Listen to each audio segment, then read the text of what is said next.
Para você que chegou aqui agora nesse canal, eu sou Tom Proencio e aqui a gente fala sobre cidadania, empreendedorismo, economia, política, administração pública.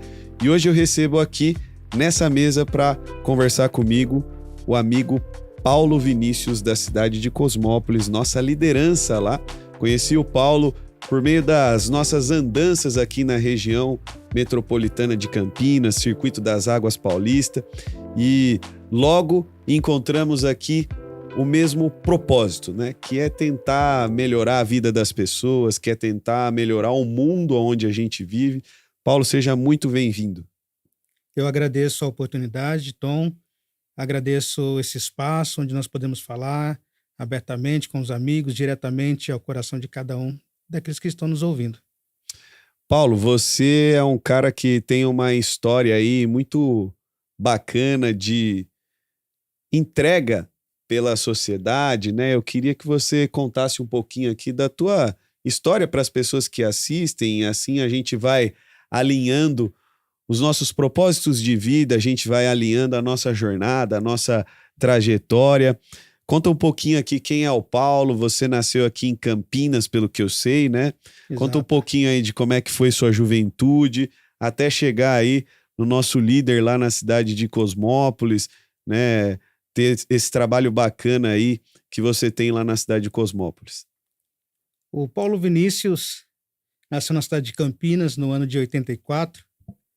E desde então sempre fui uma criança que gostava muito de estudar, nunca dei trabalho para a mãe em relação à questão escolar, sempre eram os elogios.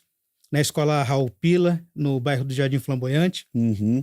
Região conhecida aqui em Campinas. Muito conhecida. Morei ali próximo ao Shopping Guatemi. Então, assim, a minha infância é naquela região, né? Jardim Boa Esperança, Parque Brasília, Jardim Conceição. E o Paulo, com 6 anos de idade, teve um despertar. Acredito que foi um despertar da parte de Deus para a minha vida. Com 6 anos, eu coloquei no coração que eu queria servir a minha comunidade, queria servir a cidade, queria servir o povo que me cercava. E essa forma de servir com 6 anos veio através de um chamado de uma catequista, Dona Francisca, que passando na porta da minha casa um dia, num sábado à tarde, disse assim: "Ei, você não quer fazer a catequese?" E naquele momento houve um despertar para que eu pudesse servir a minha comunidade, e ali começou a amadurecer um chamado para servir a Deus dentro de um propósito religioso, né? Então, com 6 anos eu fui para a catequese, com 7, 8 anos eu já estava ali na minha formação da primeira Eucaristia, depois já me engajei nos projetos de perseverança, até que com a idade de 12 anos eu comecei a ser chamado, um chamado interno mesmo, para poder servir de uma maneira mais intensa, de uma entrega total. Foi quando o pároco da minha paróquia, Padre Sérgio Baruf, na época, um sacerdote salesiano com carisma de Dom Bosco, me chamou para poder fazer um acompanhamento vocacional. E eu comecei ali a ser acompanhado por ele, ser acompanhado na comunidade, e começou o meu processo de preparação para o seminário salesiano na cidade de Campinas.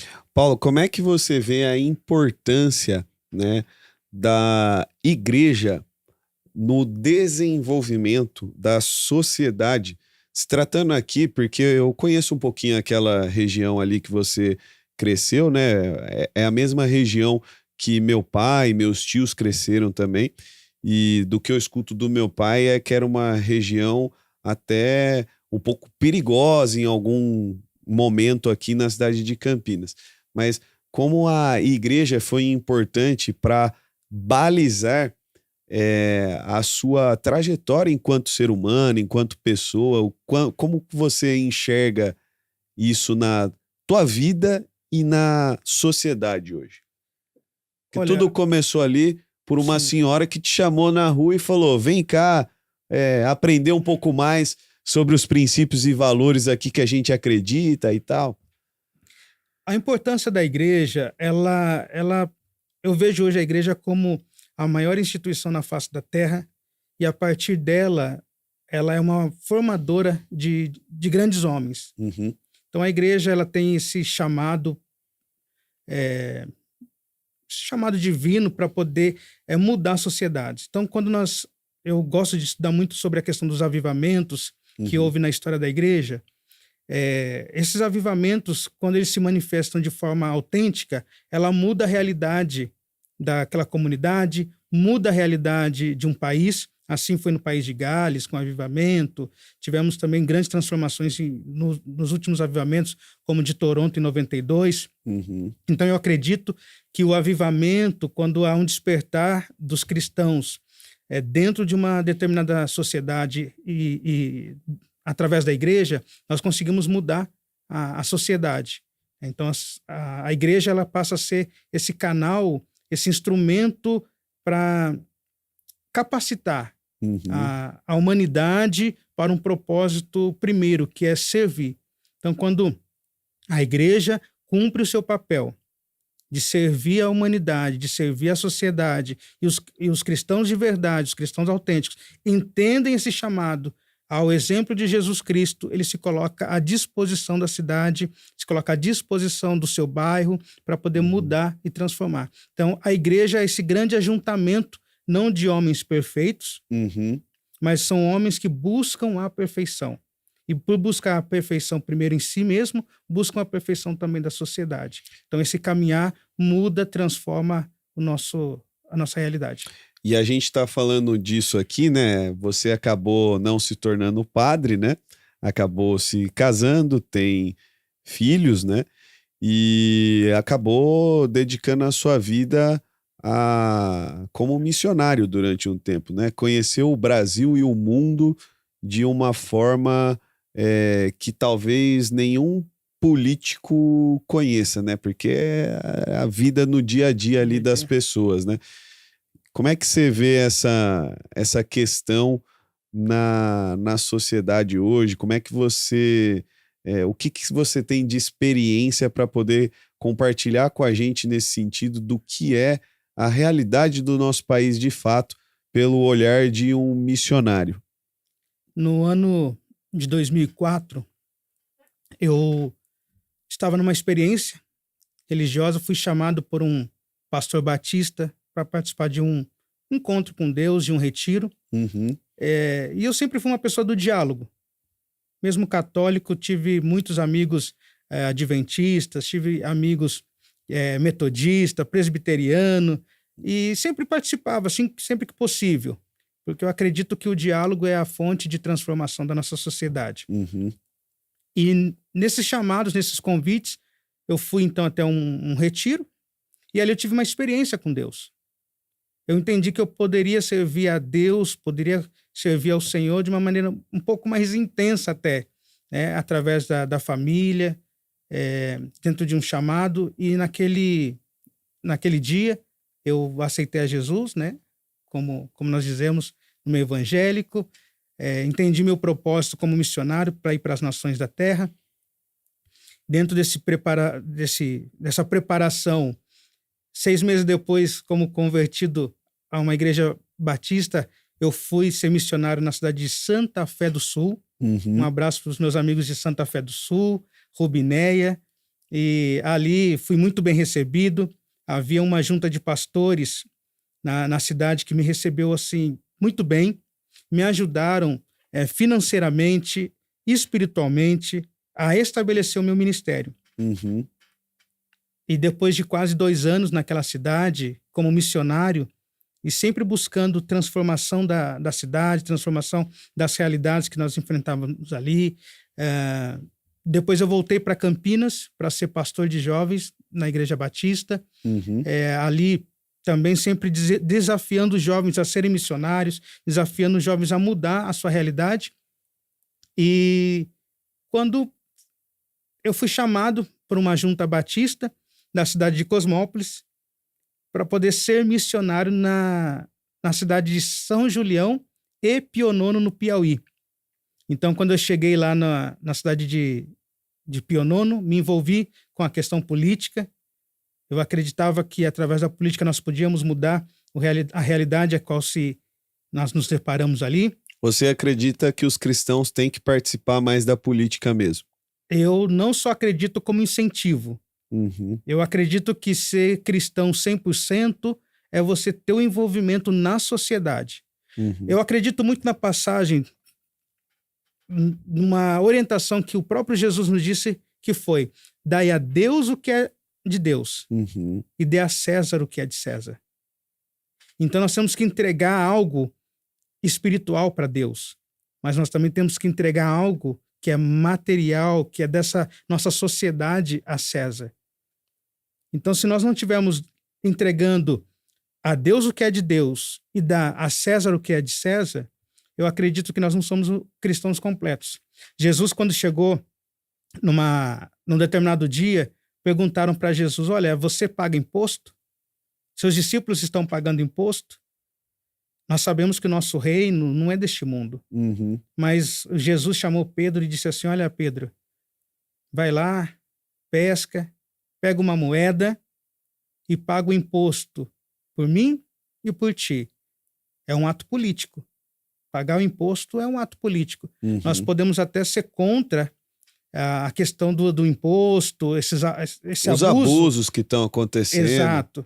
mas não tem como ausentar de viver isso. Exato, porque é uma situação política, é um ato político. Jesus também não concordava, dentro do seu contexto como judeu. Pedro também não concordava, porque estava inserido naquela sociedade. Mas Jesus nos deu uma dica: faça isso por mim e por ti, ou seja, para que não haja nenhum tipo de brecha, nenhum tipo de legalidade contra o nosso serviço. Uhum. Então, quando o cristão ele está envolvido na política, é a partir da política ele começa a trazer o reino de Deus na terra, aí nós temos uma sociedade transformada. E, cara, você, nessas nossas conversas que a gente tem, né? Eu tenho a missão aqui de ajudar a liderar a expansão do nosso partido na região, e eu tive a oportunidade de te conhecer mais de perto, numa causa que toca o coração e que é desafiadora para muitas pessoas no nosso país, né?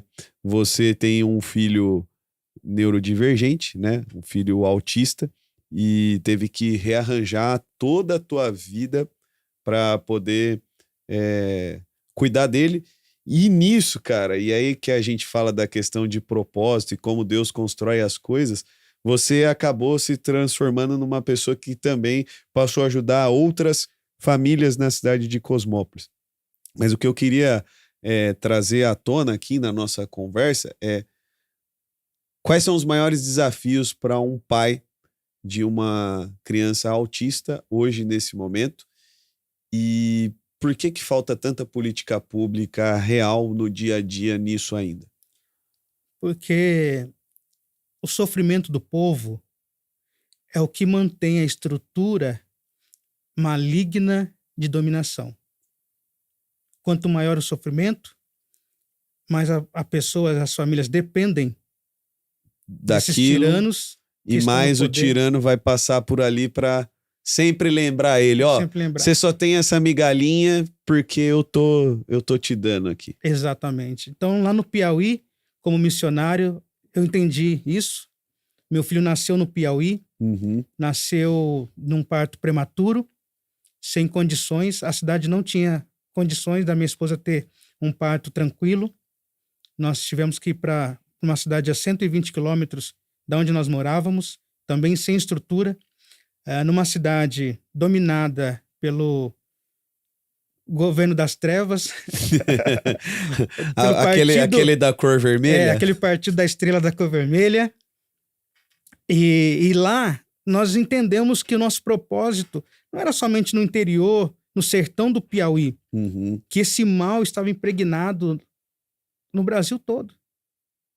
Assim como eu estava vendo minha esposa ter que esperar uma ambulância, porque a cidade não tinha uma ambulância para poder levar ela até a cidade para o hospital, porque a cidade também não tinha um hospital. E chegar no hospital regional de Picos, no Piauí, e ver que não tinha estrutura para que o meu filho nascesse, não tinha uma UTI neonatal, uhum. num estado que está dominado por essa ideologia, por esse partido há anos. Eu entendi que eu precisava fazer algo mais. Meu filho nasceu, acredito em milagres, nasceu, depois de algum tempo nós descobrimos a neurodivergência, ele foi diagnosticado com autismo, Uhum. nível de suporte 2/3. Nós precisamos sair do Piauí e ir até a cidade de Santa Maria, no Rio Grande do Sul. Fomos à missão para aquela cidade. E mesmo no Rio Grande do Sul, com um desenvolvimento regional melhor, nós percebemos também que faltava a questão da divulgação, faltava a informação. Uhum. Então, muitos pais de crianças atípicas sofrem porque não têm a informação correta. Alguns pais levam uma média de 2 a 3 anos para poder ter o diagnóstico do filho. É muito tempo, né, cara? Muito tempo.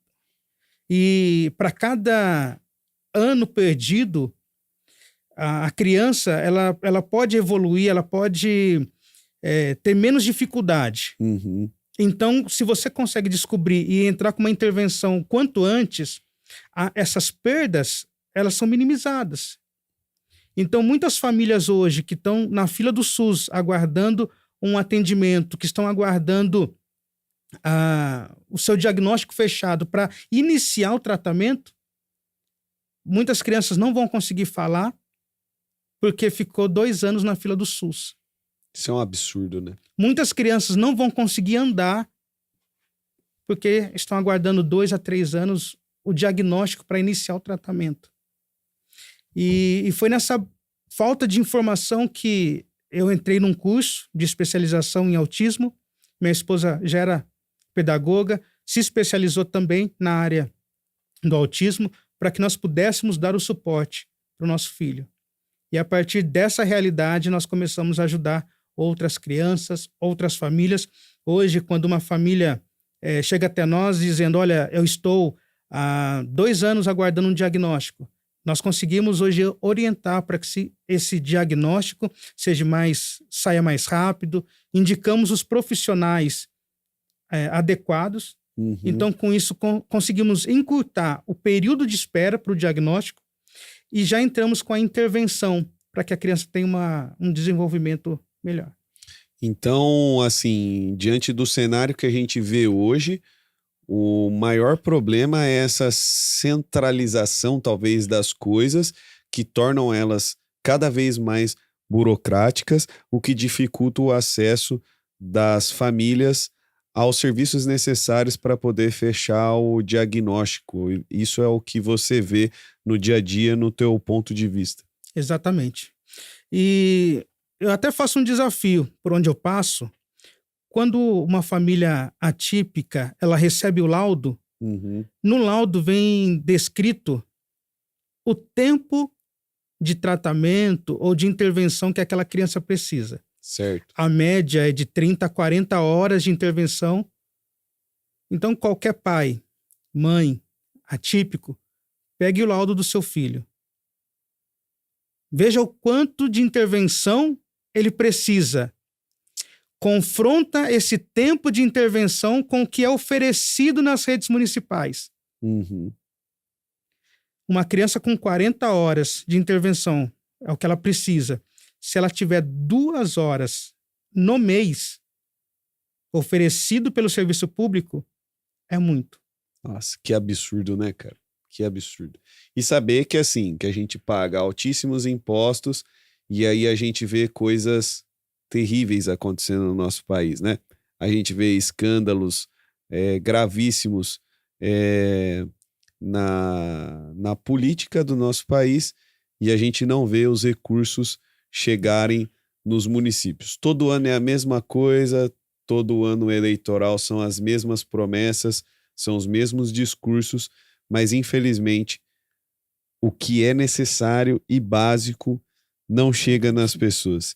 E aí eu queria que você deixasse uma mensagem como pai de uma criança atípica, como um agente na comunidade lá da tua cidade, em Cosmópolis, do que a gente precisa estar atento nesse ano de 2026 para que a gente não seja enganado novamente e não caia nas ciladas que a política nos coloca todos os anos eleitorais, para que a gente não caia no erro que você até comentou aqui, de cair na conversa dos tiranos, que são as pessoas que vivem da desgraça alheia, que vivem do sofrimento mútuo da maioria dos brasileiros do nosso país.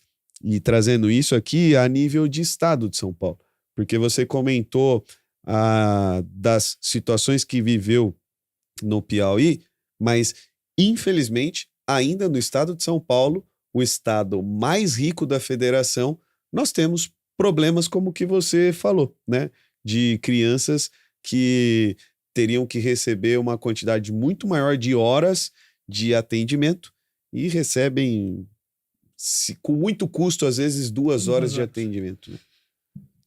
A mensagem que eu tenho para os pais é o meu próprio testemunho. O meu filho, na cidade de Cosmópolis, está há 8 meses aguardando uma resposta para passar pelo atendimento com neuro. Que absurdo, né? Ele ficou 1 ano aguardando a liberação para receber uma medicação de alto custo. Mas chega todos os anos, no mês de abril, o convite para a caminhada do autista. Ah, isso tem, né? Falta pouco, vai chegar. A família atípica entende que é importante fazer uma caminhada de conscientização. Sim. Mas o mais importante para esta família é poder chegar lá no CAPS, chegar no atendimento no posto de saúde e ter um psicólogo, um neuropsicólogo, um psiquiatra, um neuropsiquiatra. É isso que as famílias precisam. Agora, políticos com bandeira da causa autista ou da neurodivergência, nesse período, pais e mães estejam atentos. Vai ter de monte, né? Vereador que teve 2 anos, 3 anos, 4 anos de mandato e não fez nada pela causa autista, se não fez em 4 anos, 1 ano de mandato, não vai fazer depois. Prefeito que foi eleito e reeleito, não fez nada pela causa autista, não vai ser agora que vão se lançar candidatos a deputado estadual ou federal, vão fazer. Eu acredito que o desejo de fazer algo começa na base. Então, eu acho muito válido, então, quando você pega esses casos lá na sua cidade de Jaguariúna e você expõe, e mais do que expor esses casos, você orienta, como nos últimos vídeos que você tem feito e nós temos acompanhado. Então, assim, o que nós queremos é que pais e mães de crianças atípicas se levantem dentro da sua cidade, dentro do seu município, e falem assim, nós não queremos mais promessa, nós queremos ação. Então, pais e mães atípicos, não fique só na indignação. Nós precisamos partir para a ação. E é isso que o nosso grupo se propõe na cidade de Cosmópolis, é isso que o nosso grupo se propõe no estado de São Paulo, sair da indignação e ir para a ação. E ir para a ação é agir de fato. Uhum. É se levantar e buscar essa mudança. E essa mudança só vem com gestos políticos. Dá a Deus o que é de Deus. Nós vamos orar, nós vamos jejuar, nós vamos buscar aquilo que a nossa fé nos orienta a fazer. Mas nós precisamos também agir de forma política para mudar esta realidade. Então, não caia em conversas dessas pessoas que só querem levantar a bandeira da causa autista, faltando alguns meses para as eleições.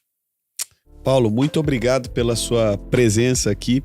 Obrigado pelo carinho, pela disposição. Obrigado por acreditar no projeto do Partido Novo e de levar isso para a sua cidade. Eu quero dizer que você tem um parceiro aqui e que você pode contar sempre comigo. Que Deus te abençoe, meu irmão. Tamo juntos, Tom. Obrigado.